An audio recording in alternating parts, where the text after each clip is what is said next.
Like doing this and studying from everybody and just taking a little bit from each person, I think is going to just help your business so much. What you just gave was like an absolute masterclass on scripting around listing consults, right? It's not enough to have a unique selling proposition, like great video, beautiful house. Like you still have to sell it to the customer. Hope you're having a wonderful day. Welcome back to another episode of the Real Estate Video Blueprint Podcast. Katie Day here with my co-host Timothy Macy, and we are excited to welcome Fox of Real Estate, Dustin Fox from the DMV to the pod today. What's going on, man? Nothing. I'm excited to be here. I'm telling you guys, I think you guys are my tribe, like from the Facebook group to the YouTube to the podcast. Like I feel like I found it late and I'm like just trying to catch up. Well, we're glad you're here, man. I'm also glad you're here, but I love how much you've jumped in, and I think a lot of people on masterminds are listeners, and you've certainly like jumped in and given so much awesome knowledge. So I love everything that you're doing as well. So the feeling's like super mutual. But people love a love fest, you know? It's just I know. Like, I was all like, happy, this is terrible. Singing Kumbaya. Rick Gonzalez in his car right now is just over it. So I'm kidding. Let's go. Yeah. Well, I think it's like, as you can see behind me, I'm a big book reader, a big business biography reader. And I feel like sometimes when your business grows, you get kind of big-headed and cocky. Like, I don't need to be learning from anybody else. Yeah. I have it all figured out.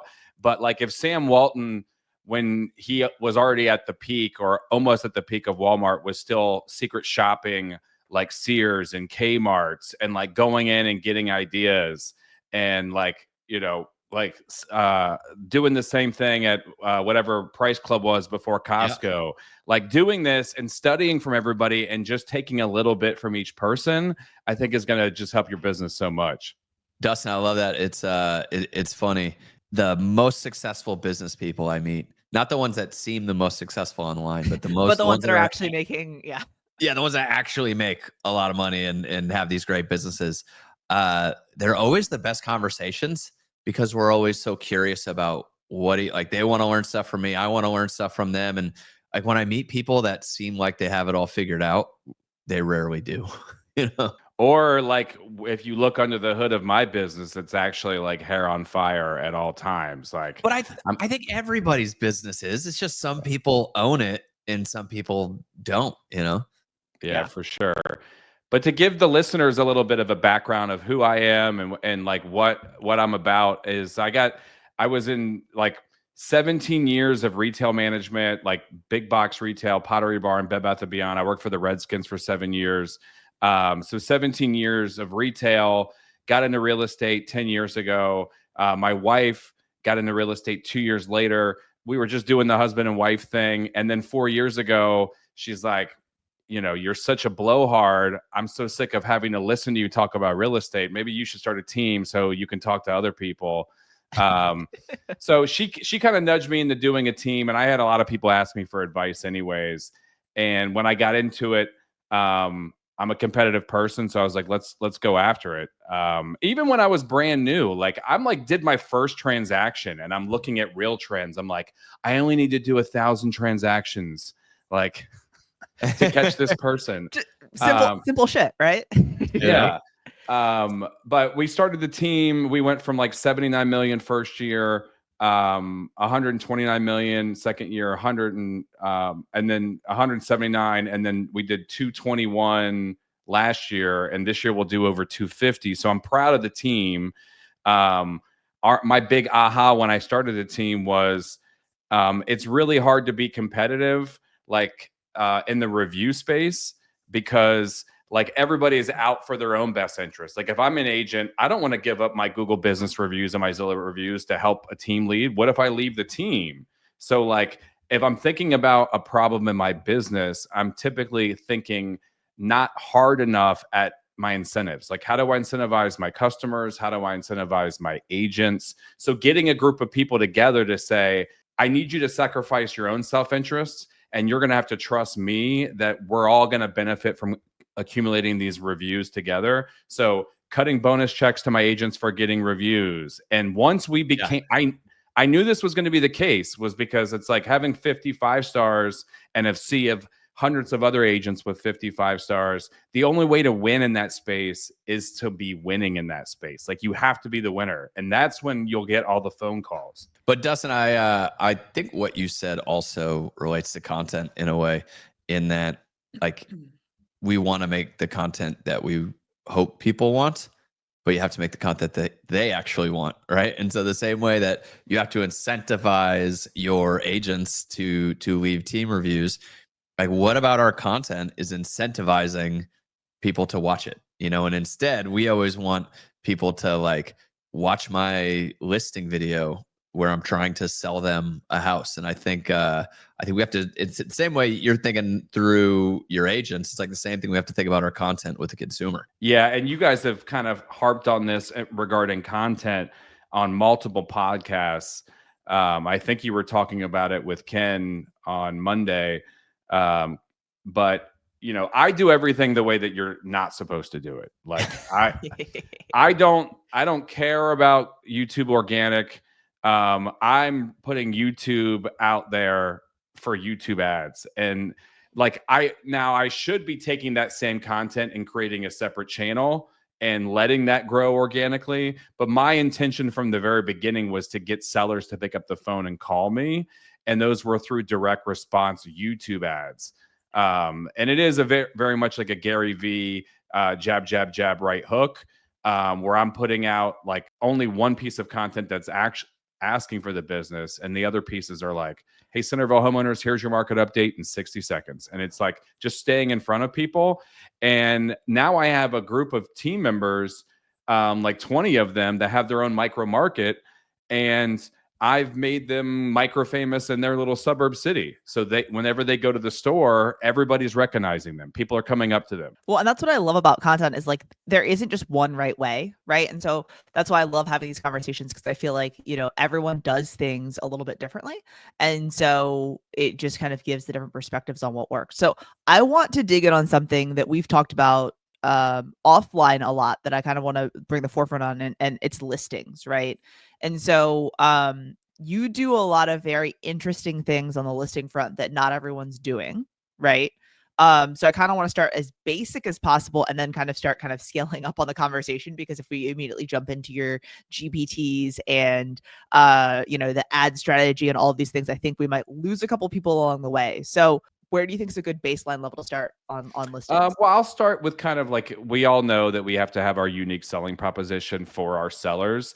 And these are more important than ever right now, because canceled listings are at like a 6-year high in our market. Inventory is climbing. People are like, hey, I'm not getting the comp price of what sold 6 months ago. I'm just going to take it off the market. And I had 4 listing presentations the last 2 days. 3 of the 4 were canceled listings. And all 3 of them, when I said, so tell me about what happened, and the seller said, well, I just didn't really know what they were doing to sell my house. Like that, I heard that my first listing presentation I ever did 9 years ago. So when I heard that, I'm like, okay, just don't do that. So my unique selling proposition for a long time has been, every agent is going to get you between 2 and 10,000 views of your property. When you put it in the MLS, it's going to aggregate to Zillow, Realtor, Redfin, Homes.com. All those views combined are going to get you about 2 to 10,000 views. We call that, of course, marketing. Like, of course, they're getting you that just by putting it on there. But the problem with that marketing is, and granted, those are the most high intent views if somebody's on those pages. But Zillow, Redfin, Realtor, Homes, they're only going to show the consumer the house that they put in on that zip code. So if they do looking for an Ashburn home and they put in 20147, that's the only homes they're going to show them, because that's what they've put in. So you're not really capturing the serendipity of finding a new property. What I'm going to do is, instead of giving you 2 to 10,000 views just during the coming soon timeframe, and if you're in a market that doesn't have coming soon, just during the first 21 days of your listing, I'm going to get you 100,000 views of your property. And not only am I going to get you 100,000 views of your property through paid ads, I'm going to prove it to you every single week. I'm going to share with you the ads that we're running, the stats from the ad. You're going to be able to click the ad and see the ad yourself. And that is what has, knock on wood, 9 years later, I still have never been fired by any client ever. I show up and I have no interest of being a figurehead, even though we're doing all this volume. I did 5 open houses last weekend. I did 5 the weekend before that. Like, I am in the business. Like, I'm there to sell the house. So that's how we're proving it every week. And it's a combination of paid Facebook, Instagram, and YouTube TV and YouTube ads. And out of that 100,000 views, it's probably 75% Facebook and Instagram, just from a cost perspective. And the rest of the views are through YouTube and YouTube TV. But the YouTube ads are what ultimately has the biggest impact to the client, because part of our presentation is just a page where we're showing them screenshots of texts from all of our clients that have messaged us saying, oh my God, my mom, or oh my God, my neighbor. And they take a photo of themselves in front of the TV. So if your client sees their own home as a TV commercial, like, you're never getting fired, ever. Well, also the thing with the YouTube ads on TV is like you're targeting other sellers too, right? Like, because when you see everyone sees ads on YouTube, right? So it's like you're targeting other sellers. You're targeting people that are like, man, I want to make sure that when I sell my house, this happens for me too, right? But what you just gave was like an absolute masterclass on scripting around listing consults, right? And so I love what you said about the amount of views that a property will get on Zillow, right? And the normal baseline. Of course, everyone gets that. So if someone's telling you that, like, they're not doing shit, and this is what we do that's that much better. And so whatever that looks like for your market, that's such a perfect stat to use. So I love that. Well, Katie, I know you said no sharing because this is a podcast only, but I'm going to share this anyways. I said limited sharing, bro. So if you are listening at home, I'm going to explain what I'm showing, but I definitely think, you should check this out on YouTube as well. Let me go entire screen. Here we go, we go folks. here. This is can you guys see this? Yeah, hold on 1 second. Running the studio. We're adding here them up. at REVB Studios. All right, there it is. All right, you can see it? Yeah. All right, so we're sending this every Monday, and I'm sending this for our entire team, 35 agents. So you have your Zillow views. Anybody can do this. This is obvious. And I'm going to get into how to analyze those views with custom GPTs later on, and on what the market data is telling you. But if you're listening at home, it's giving them specifics about what the amount of views and saved shoppers means for their listing. Like, is it like in danger of it being overpriced? Is it priced well? We go through what each of these views, saves, time depending, all of this means. Then we share with them like the screenshots of their Facebook and Instagram ads. And then the next slide, we have all of the ads stats from each week. And then when they click the ad here, and this is where the beauty is, when they click this, if they watch more than 3 seconds of this ad, you just got another view. Yeah, they're now in the retargeting pixel. And now they're going to see their own ad every single day until it's sold. What I love about that is, like, you're showing them that you're working, right? Because like they are watching more than 3 seconds of that, right? Unless they're a super engineer, and even then they're probably watching it, right? And then they continue to see their home over and over again. So they're like, oh yeah, for sure, Fox team is on it. Yeah, and then we have our YouTube video, and then the YouTube ad results, and this is like 27,000 views. And obviously this is a larger price point. So you can afford to do a little bit more. You're sending this out every Monday to your seller. So every week they're getting this report. How do you automate? Because there's a ton of information on there. There's screen grabs from your back end system and your analytics and whatnot. So what's that look like for putting this together every Monday for all your clients? Well, I think if you have fewer than like 3 to 5 listings a week, you should just do this yourself. If you have a lot of listings and a lot of agents, then you need to have a VA trained on how to do this. Like, we're not touching it. The VA knows how to do it. So like for me, when And Katie, we talked a little bit about this off screen, but like when that Zillow article came out about what the views and Save Shoppers meant, I immediately had a light bulb moment come off. Is like, I've been tracking that data for a long time, and I immediately went to what their data was showing versus what my data was showing. And I was like, holy cow, like their article is actually accurate in terms of 250. Well, I know. Well, because I love Listing Showcase, but come on, you're not getting 79% more views, all the numbers that they're saying. I am getting more views, more shares, more saves, but it's never like that much more. So just for context for people that weren't on the mastermind, March 31st, 2025, Zillow came out with an article, The Impact of Zillow Views, Saves, and Shares on the Price and Speed of a Home Sale, right? And it basically talks about benchmarks of listings with higher average daily favorites go pending sooner. Obviously, that's a very obvious statement. The more properties or the more favorites and saves it has, the faster it will go under contract. But like it has under 1, over 50, right?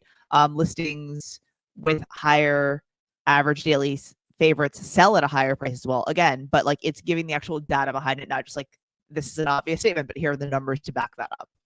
And one piece that I love about what you just said was that if you only have 3 to 5 listings, like you should do this yourself, because what you just showed looks like work, and that's not a bad thing. Like this is the work you should be doing. I think we're coming out of the pick money up off the floor market when it comes to listing houses, and yeah, like we are heading into a market where you actually have to work to sell houses, and this is part of the work, but it's one of the most important parts that people aren't doing. Well, it's like what Seinfeld says. Like, no, he wrote the jokes. It's supposed to be hard. And like, look, I don't want to, like Katie said earlier, there's 1,000 ways to do this business. You can love video, you can not love video. There's a lot of ways to skin a cat. But for me, I really like the fiduciary duty of selling someone's house. I'm one of those agents where I get very dogmatic of like, I don't care how big I get. I'm doing open houses every weekend. Like I'm doing open houses. I love listing presentations and I love open houses. And I want like the whole Ben Franklin thing in his autobiography where he talks about carrying the wheelbarrow through the town square in Philadelphia and making sure he came through at like 8 a.m. with all the papers in the wheelbarrow. And it wasn't because like he actually was that busy or he could have had somebody else do it, but it was like looking industrious is just as important as being industrious. So like I will tell my sellers like, hey, make sure you're out of the house at 1:15 for the 1:30 open house. And then I want them to see me putting the open house signs in and carrying in all the catered food. And like, it's a show. My buddy Dave Archuleta in Southern California, Orange County, California, he does the same thing. He has a team, a growing team, right? And he personally dominates a very small neighborhood, right? But he puts out the signs because of that, and he's out there waving to the neighbors because he sold that house and he knows that guy. And it's like, while the signs help and they're great, it's like more so having people see him put out the signs as opposed to him actually putting out the signs, kind of thing. 10 years into it, it hasn't got any less embarrassing. Like putting these signs out, like I hate it. I think the shades take the embarrassment level from like 100% to like 80%. I'm just like, I wave also, but it's the worst part of the job. But because of the FaceTime and them seeing, and like you overthink it of like, oh my God, these neighbors are seeing me every week and they know I'm not selling this house. Like they're judging me and they're actually looking at you like this guy is hustling. And I love that just idea because it's so true, right? Like if David's putting out the open house signs every week and then people are seeing, like he's constantly being seen as out there doing the work. And it's an easy connection, right, to what our content's supposed to do. Our content's supposed to do the same thing. Like how do you have people see you doing the work at scale? And that's why we love video, not because it replaces doing the work, but it makes it easier to be seen doing the work at scale. Yeah, everybody likes going up to like a stranger coming up to them or your friend group, and the way they come up to you is like, oh wow, you're really crushing it. Like I see your videos all the time. And who doesn't like having that conversation starter? And it's not, we say to our clients all the time with video, they're like, you don't really need that. Like our sellers say it sometimes, you don't really need that. And I say, look, I was so slow and late and cynical to the game on video, like so cynical. I would just do the boring property walkthrough videos, not being in it. And I'm like, that's about the agent. It's not about the property. But the truth was, I was just chicken shit and scared to be on video. And I had 2 agents on my team that started doing video, and I was able to split test them being in the video versus not being in the video. And I was like, oh, wow, maybe there's a reason why on HGTV there's people talking and not just videos of houses, because it would be boring as hell. So it really does work. And like when we say it's not enough to have a unique selling proposition, like great video, beautiful house, like you still have to sell it to the customer, meaning you still have to pay money to put it in front of more people. And that's what our goal is like, you can sell houses without spending a lot of money, of course. But if you want to get in front of more people, you got to spend money. And we're a big advertising place, but we're not a lead gen. We're not like a Zillow, Realtor.com, any of that stuff. Well, okay. So we talked a little bit about obviously going into the appointment and the scripting at initial appointment. We talked about the fact that like you have data that you're sending to the sellers each week because you're doing the property video, you're running ads on the videos, you're doing targeted things like that. And also the thing that I love with ads is like the more you run them, the more kind of segments you can then retarget people in the same neighborhoods and the same types of homes and stuff like that. But that's a call for another day. Well, I want to pause there because it's not, we lost a lot when like Facebook or Meta overreacted to the HUD lawsuit and said, we can no longer go 1 mile radius. We have to 15, go 15 mile radius, but Google, you still can. So if you guys are doing these property videos, you should be dropping a pin on that house and go 1 mile and plan it around your open house. So people are coming in saying like, oh my God, I can't get your video off my screen. But don't tell everyone, like keep that one close, guys. All right. So you're doing all of these things that I think are great for maintaining listings, getting listings, and doing the things. One of the things that you said is you've been going, before we started recording, was that you've been going on a lot of like expired appointments, right? Because listings are sitting longer. What are other things that you're doing either to get those listings or to maintain them? Because as you said, like the biggest thing that people are saying is that like their previous agent wasn't, keeping them up to date with what's happening. So what are you doing to better maintain your listings? I think to get business, it's our reviews. Number 1, that's our biggest lead gen, like winning in that space. Number 2, are our YouTube ads. We have an army of agents that they're using our video studio. The hardest thing is like agents will pay for a video studio thinking that their agents are going to use it. But you really have to be the driving force to get them to use it. But I'm running ads for all of them in each market. So taking that off their plate and then seeing results early of people coming up to them, like picking up the phone and saying, I want you to list my house, or interview to list my house. But before that, within 3 months, they just come up to them and say, hey, oh my God, I see your videos all the time. Like after just a couple weeks and people coming up to you in the grocery store saying that, it works. And then we talked about the Listing Pulse GPT, the custom GPT that I made, and like how I'm leveraging that to get business. Yeah. Well, so I want to touch on the first thing that you said, and that's the studio. Tim laughed when you said that, because I think every single team lead, when they have an office or they have space, they're like, we're going to have this place where agents, all they have to do is come in, sit down, and they can shoot content.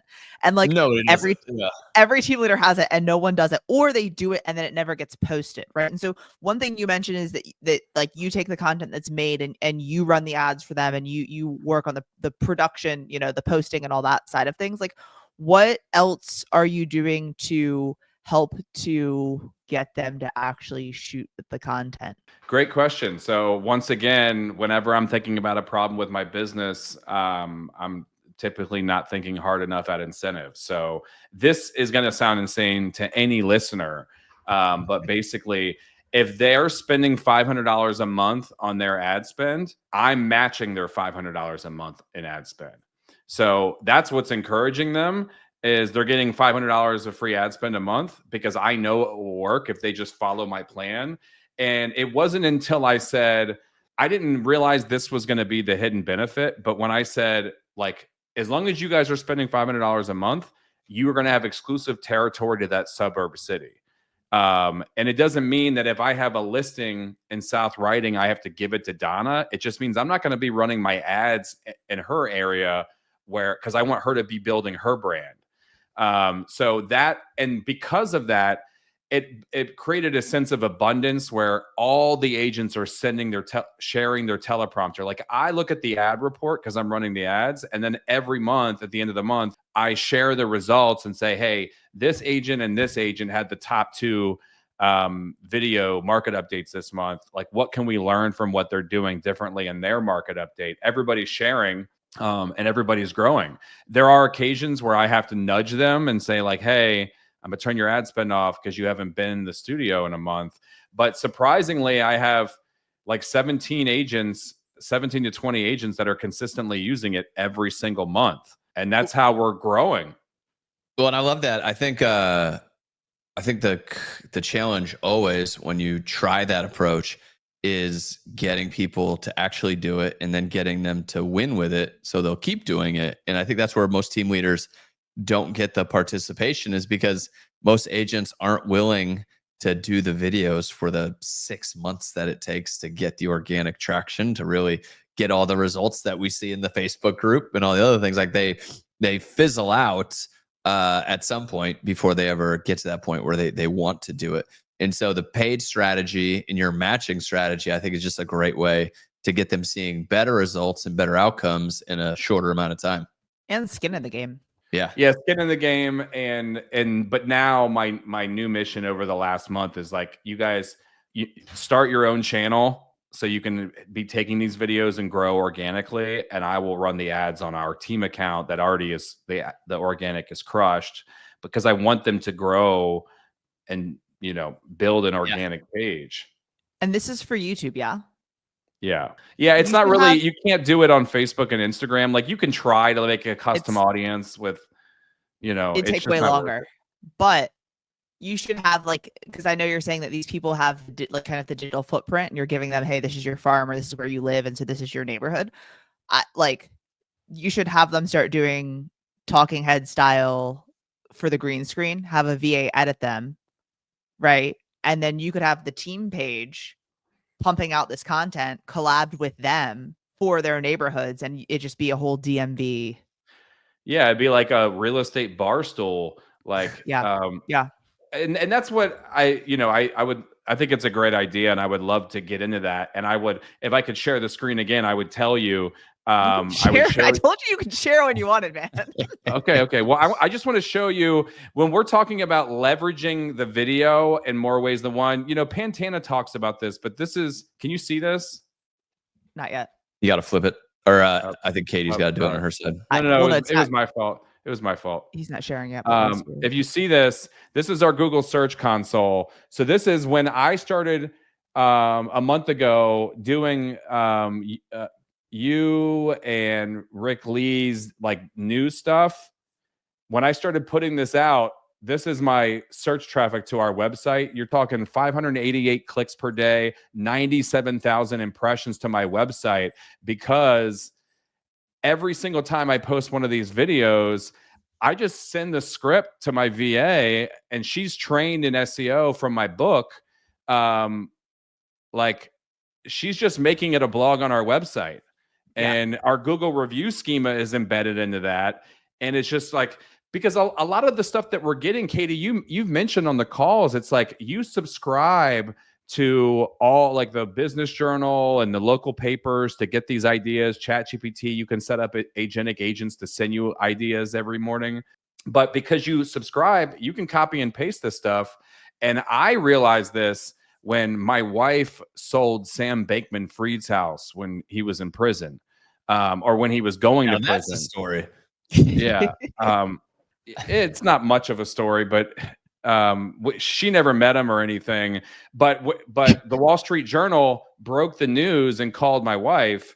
And I realized kind of how the news breaking worked was when you break a story, every other like news channel or periodical will write a different version of that story, but credit the original person. Yeah. So like, I think we think like, oh, I'm just copying this person, but that's what all news places do. They copy it and credit it with a hyperlink. So you can take their content, put your own spin on it with ChatGPT, put it on your site, and it's going to grow. Katie, all right? All right. You look like you have a thought. I have some thoughts. So I want to go back to the second thing you said. The first thing we were talking about is getting agents on the team to shoot video. The second thing that you mentioned was the listing GPT. So Tim hasn't heard this. I think that we can take the remaining time of the pod to talk about your listing GPT. Well, I thought this was a special edition. We were going 3 hours. This is not the Joe Rogan one. I'm gonna wear you guys out. So when I saw the Zillow article, I was like, oh, this is like what I'm doing anyways. So I was like, I'm gonna make a custom GPT, and it's called. I bought the vanity link, Listing Pulse GPT. You guys can check it out if you're at home. I put it in there. I put the Zillow article in there, and I said, study these metrics. 250 more views per day is typically pending within 7 days. 5 average saves per day is typically pending within 2 weeks. 10 or more is typically multiple offers. 10 or more saves, and 500 or more views per day. So putting those numbers into a custom GPT, which is free for anybody to make, putting it in there. So you can copy and paste the Zillow data every week and say to your seller, oh, this is what Zillow's saying about your listing. It's not you saying it's overpriced. Zillow's telling me like, hey, this is what the numbers are saying. This is just matter of fact what the numbers are saying. What I did, which is like, you can determine where the ethics stand on this. I said, it's always a good disclaimer. That's a great, I'm going to start using that on every time I say something. You're welcome. You're welcome. As soon as I put it out, I said, man, cancellations are way up. I'm going to say like, look, if you're not hitting these metrics, because the hard thing that most agents have a hard time telling their clients is it's the price. If the photos look good and the condition is good, then it's the price. That's always the problem, but it's never the answer the sellers want to hear. So I didn't want ChatGPT to beat around the bush. If those numbers are too low, it's going to tell them you need to make a price reduction. You need to time the price reduction this Friday with an open house at the same time so you can take advantage of the price adjustment. And it says also run a Facebook, Instagram, and YouTube ad that coinciding with this price adjustment. If you don't know how to run these, like contact a top agent here, and it hyperlinks to my contact page. So agents are seeing the ad in my market. Like I'm running this as a YouTube ad, and that's where the recent, I'm not calling any expireds or cancellations, but I'm running this YouTube ad that's basically the gist of it is like, don't take, my word for it as an agent. Like chat AI will tell you what the market's telling you about your price. Because sellers are like, I need to know what's going on with my home sale. And then they see that and they're like, nobody's running a Facebook or Instagram or YouTube ad for my listing. So then they literally call me and they're like, I've done some deep research and I've like seen all of your videos and I'm not getting anything like this. So it's working. Well, and then the next level shit is at the bottom where it's like, want to win this house or want to sell your house, talk to a top agent now. You click it, it goes to the Fox's sellfaster.com website. And then even if they don't fill anything out, you've now pixeled them and now you can double follow them around the freaking internet. Yeah, once you're in my cookies, you ain't getting out. You're there forever. I like snickerdoodles. Dustin, my dude, I appreciate you hopping on today. Yeah, no, it was fun. We did less video than the normal pod, but the AI stuff that you're doing, I think is tying it all together, and that's what I love about it. And that's what I love about your strategy is you got some organic, some paid, and it's just crushing. Yeah, and I Yeah, I think mean, if you ever, sorry, Tim, go ahead. So we just like we have, you know, it's good for audience to get some different perspective and some different stuff. And you talked about a lot of things that we probably don't talk about enough. So I loved our little conversation here. Yeah, appreciate it, Tim. It was fun. And if you guys ever want to have me back on to talk about more of the paid ads, we'll make it a 3-hour one. I'll say for a 3-hour deep dive. Well, listen, everything if we're going from Rogan style, we got to be in person. We got to have some whiskey, and we got to, you know what I mean? We got to be chilling. When this virtual thing doesn't work for 3 hours, so let's put it on the books. Katie's blacked out in the corner after. All right, man. If someone wants to connect with you, Dustin, where would they find you? Well, first off, I want to say, if you guys want that Canva template that I was sharing, what we send our clients every single week, do me a favor, leave this podcast a review on Apple. I don't know how to leave a review on Spotify because I'm an old man. Is it? Oh, Spotify. Yeah. If you send me at Dustin M. Fox, Dustin like Hoffman, Dustin M. Fox on Instagram, if you send me a screenshot of the review of their podcast, I'm going to send you the Canva template so you can send the same thing to your clients. Dude, you're the man. That's awesome. Yeah, no problem. Thank you guys so much. It was fun.